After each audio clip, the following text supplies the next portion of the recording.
Hello friends, welcome to Rahul Tutorials. Today we are learning about vocabulary. Vocabulary means set of words that you understand and use in a language. Vocabulary అంటే పదజాలం. Ability, capable to do something or skill. Ability అంటే సామర్థ్యం అని చెప్పొచ్చు. ఎబిలిటీని మనం two టైప్స్గా చెప్పొచ్చు, physical ability, mental ability. He has the ability to run 10 kilometres without getting tired. అతను 10 కిలోమీటర్స్ పరిగెట్టినా అతను టైర్డ్ అవడు, అంటే అలసిపోడు. So mental ability. She has the ability to solve complex math problems quickly. So ఎటువంటి math problem ఇచ్చినా సరే తను సాల్వ్ చేస్తుంది, అది కూడా ఫాస్ట్గా. దీన్ని మనం స్కిల్గా చెప్పచ్చు. సో ఎబిలిటీని ఇలా కూడా వాడచ్చు. Admire, to regard something or someone with respect and often accompanied by wonder. So అడ్మైర్ని ఎలా వాడచ్చో మనం చూద్దాం. అడ్మైర్ అంటే మెచ్చుకోవడం. ఆ అడ్మైర్ని ఎన్ని సిచ్యువేషన్స్లో ఎట్లా వేగా వాడచ్చో చూద్దాం. Respect, I admire Harry Potter's career choice. Harry Potter అనే పర్సన్ ఒక కెరియర్ చూస్ చేసుకున్నాడు, సో అది నీకు నచ్చింది, సో నువ్వు అతనికి రెస్పెక్ట్ ఇస్తున్నావు, అంటే బాగా సెలెక్ట్ చేసుకున్నావు అని. So I admire Harry Potter's career choice అనొచ్చు. Appreciation, the principal admire the teachers for supporting the school in difficult times. For example, టీచర్స్కి శాలరీ రాలేదు కొన్ని టైమ్స్లో, సో అయినా సరే స్కూల్కి ప్రిన్సిపల్కి టీచర్స్ సపోర్ట్ ఇచ్చారు, దానికి గాను అతను మెచ్చుకుంటున్నాడు. So the principal admire the teachers for supporting the school in difficult times. And wonder, wonder చూద్దాం. We visited India Gate at night and admire the view. So నువ్వు ఇండియా గేట్ విజిట్ చేయడం వల్ల ఆ అంటే ఇక్కడ వ్యూని అడ్మైర్ చేస్తున్నావు, నీకు బాగా నచ్చింది వ్యూ. సో ఇట్లా వండర్ అని చెప్పచ్చు. వండర్ అనే సిచ్యువేషన్స్లో కూడా నువ్వు అడ్మైర్ అనేది వాడచ్చు అనమాట. So we visited India Gate at night and admire the view. Next, afford. Afford means enough money or resources. So afford అనేది మోస్ట్లీ మనీ కాన్సెప్ట్లో మనం వాడచ్చు. సో ఇక్కడ చూడండి, she can afford this luxury car, అంటే తనకి ఆ లగ్జరీ కార్ కొనేంత మనీ తన దగ్గర ఉంది. I can afford this TV. So నీ దగ్గర ఈ టీవీ కొనేంత మనీ ఉంది. రిసోర్సెస్, రిసోర్సెస్లో చూస్తే we cannot afford to undertake this project because the government has not allocated basic resources. So మళ్ళీ చూద్దాం. ఇక్కడ అండర్టేక్ అంటే పూనుకోవడం, అంటే ప్రాజెక్ట్ స్టార్ట్ చేయడం అనమాట.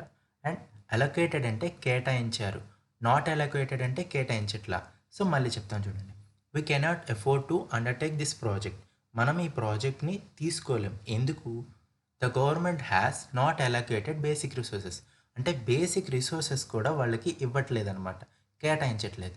అందుకే మనం ఈ ప్లేస్లో కూడా అఫోర్డ్ అనేది వాడచ్చు. యాక్యురేట్, యాక్యురేట్ అంటే ఖచ్చితంగా. So accurate means exact without any mistakes. So accurate means exact without any mistakes. So చూడండి ఇక్కడ, do you know the accurate measurements for this chemical formula. అంటే ఈ కెమికల్ ఫార్ములా చేయడానికి నీకు ఎగ్జాక్ట్ మెజర్మెంట్స్ తెలుసా? Do you know the accurate measurement for preparing biryani. బిర్యానీని prepare చేయాలంటే మనకి ఎగ్జాక్ట్ మెజర్మెంట్స్ తెలియాలి, నీకు తెలుసా? సో మనం మిస్టేక్సే చేయకూడదు అన్నప్పుడు ఇట్లాంటి వర్డ్ని వాడచ్చు, దాన్నే యాక్యురేట్ అంటారు. Anniversary, an important event happened on the same day in the previous year. So అంటే ఏంటంటే లాస్ట్ ఇయర్ ఇదే రోజు ఒక ఈవెంట్ జరిగి అది మళ్ళీ 1 year అయితే కంప్లీట్ అయితే దాన్ని మనం యానివర్సరీ అంటాం. My wedding anniversary is coming up in November, అంటే నీ వెడ్డింగ్ యానివర్సరీ వస్తుంది నవంబర్లో, దాన్ని నువ్వు సెలబ్రేట్ చేసుకోవాలనుకుంటున్నావు, అలా చెప్పడానికి యానివర్సరీ అంటాం. The organisation plan an event for its upcoming 5th anniversary. So ఇక్కడ ఏంటంటే ఓన్లీ వెడ్డింగ్కే కాకుండా కొన్ని ఆర్గనైజేషన్స్కి మనం ఏదైనా ఒక రోజు జరుపుకోవడానికి కూడా వాడచ్చు.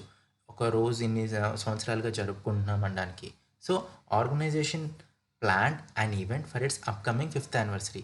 5th anniversary అంటే ఆర్గనైజేషన్ స్టార్ట్ చేసి 5 years అవుతుంది. సో ఈ 5th yearన వాళ్ళు ఒక ఈవెంట్ ప్లాన్ చేశారు. ఆర్గ్యుమెంట్, ఆర్గ్యుమెంట్ అంటే వాదన, a disagreement or heated discussion. Examples: two individuals got into an argument because of politics. Politics వల్ల వాళ్ళిద్దరికీ ఆర్గ్యుమెంట్ మొదలైంది. మీన్స్ ఒక ఇద్దరు పర్సన్స్కి ఇతనికి ఈ పార్టీ అంటే ఇష్టం, ఇతనికి వేరే పార్టీ అంటే ఇష్టం. సో ఇద్దరు వాళ్ళు మా పార్టీ గొప్ప మా పార్టీ గొప్ప అనుకోవడం వల్ల వాళ్ళిద్దరి మధ్య ఆర్గ్యుమెంట్ మొదలైంది. సో వాళ్ళిద్దరూ ఒక అగ్రిమెంట్కి రాలేకపోతున్నారు, అంటే ఒక కామన్ పాయింట్కి రాలేకపోతున్నారు అన్నప్పుడు ఆర్గ్యుమెంట్ వాడచ్చు. అలాగే ఇంకొక విధంగా కూడా ఆర్గ్యుమెంట్ వాడచ్చు. And argument can be well reason statement, అంటే ఒక ఆర్గ్యుమెంట్ చేస్తే ఈ పర్పస్ కోసం చేస్తున్నాను అని చెప్పడానికి కూడా వాడచ్చు. So see for example, Kushal's argument for longer lunch break was based on increased work hours. So ఒక నార్మల్ వర్క్ అవర్స్ కాకుండా వర్క్ అవర్స్ అనేవి పెరిగినాయి, అందువల్ల కుషల్ ఆర్గ్యుమెంట్ చేస్తున్నాడు లంచ్ బ్రేక్ టైం పీరియడ్ని పెంచండి, ఎందుకంటే కాసేపు రెస్ట్ తీసుకోవడానికి. సో ఇలా ఆర్గ్యుమెంట్ అనేది కూడా వాడచ్చు. నాట్ ఓన్లీ ఒక ఇద్దరి మధ్య గొడవ కోసమే కాకుండా ఇలా ఒక రీజన్ స్టేట్మెంట్, అంటే ఏంటంటే ఈ పర్పస్ కోసం అని చెప్పడానికి కూడా ఆర్గ్యుమెంట్ వాడచ్చు. Author. An author is a person who creates an original work. Examples: book, poetry, articles. So మనం బుక్ కొనేటప్పుడు ఎప్పుడైనా సరే ఆథర్ ఎవరు అని చూస్తాం. సో ఇంకొక ఎగ్జాంపుల్ చూడండి, J K Rowling is the author of Harry Potter series. Harry పాటర్ని క్రియేట్ చేసింది జేకే రౌలింగ్ అనే ఆథర్. సో మనం ఆథర్ అంటే రచయిత అని మనకు తెలుసు, కానీ ఇంగ్లీష్లో ఆథర్ అనేది ఏంటంటే, చూడండి మళ్ళీ చెప్తున్నాను example, word meaning. An author is the person who creates an original work. ఒక ఒరిజినల్ వర్క్ క్రియేట్ చేసిన పర్సన్ని ఆథర్ అంటారు. సో ఇక్కడ క్రియేటివ్ వర్క్స్ ఉన్నాయి, కొన్ని క్రియేటివ్ వర్క్స్. ఫర్ ఎగ్జాంపుల్ చూడండి, స్కల్ప్చర్స్ అంటే శిలలు చెక్కుతారు. సో వాళ్ళని కూడా ఆథర్స్ అంటారు, ఎందుకంటే అతను ఒక ఒరిజినల్ వర్క్ క్రియేట్ చేస్తున్నాడు. పెయింటింగ్ చేస్తున్నాడు, అతని మైండ్లో ఒక ఇమాజినేషన్ చూసుకొని తను పెయింటింగ్ చేస్తున్నాడు, అందుకని పెయింటర్స్ అంటారు. Composers, music compose, film makers, so మనకి మూవీస్ చూపించే డైరెక్టర్స్, సో వీళ్ళని కూడా ఆథర్స్ అంటారు. అంటే ఇంగ్లీష్లో ఇలా కూడా ఆథర్స్ అంటారు, ఎందుకంటే ఇతను వీళ్ళు ఒరిజినల్ వర్క్ క్రియేట్ చేస్తున్నారు కాబట్టి. నాట్ ఓన్లీ బుక్గా కాకుండా వీళ్ళని కూడా ఆథర్స్ అనొచ్చు. Alphabet, set of letters that represent the sounds of spoken language. Letters A to Z వాడి మనం ఇంగ్లీష్ వర్డ్స్ని పలుకుతాం. సో ఆల్ఫాబెట్ అంటే అక్షరమాల. Do you learn the English alphabet? ఇది కరెక్ట్, కానీ చాలామంది ఏం వాడతారంటే do you learn the English alphabets అంటారు. ఆల్ఫాబెట్స్ అని ఎందుకు వాడతారంటే ఏ టు జెడ్ ఉన్నాయి కాబట్టి ప్లూరల్ అనుకొని ఆల్ఫాబెట్స్ అంటారు. ఆల్ఫాబెట్ అంటేనే from a to z. So no need alphabets అక్కర్లేదు మనకి.